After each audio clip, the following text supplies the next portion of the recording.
ઘણા કહે છે કે માતાજીને હુતક લાગે કુટુંબમાં માતાજી દીકરો દે એટલે હવા મહિના મઠ મંદિર બંધ કરી દે,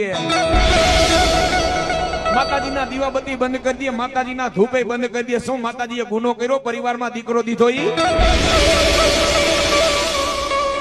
મારી માં ખોડિયાલ સુમલદેવ પરમાના ઢોલિયા માથે હુયાણી થઈને આપોઆપ જેથી નવખંડનો જન્મ કરાવ્યો તેથી મારી માને હુતક નહોતું લાગ્યું.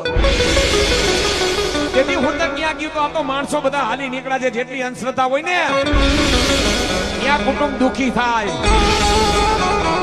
જેટલી તમે અંધશ્રદ્ધા રાખો એટલે કુટુંબ એટલું ધંધે લાગે. બાકી કુટુંબની માલિકો મારી માં દીકરો દે ને દીકરાનો કોઈ દી હુતક નો લાગે. હુતક ક્યારે લાગે? 20 વર્ષનો દીકરો, 25 વર્ષનો દીકરો.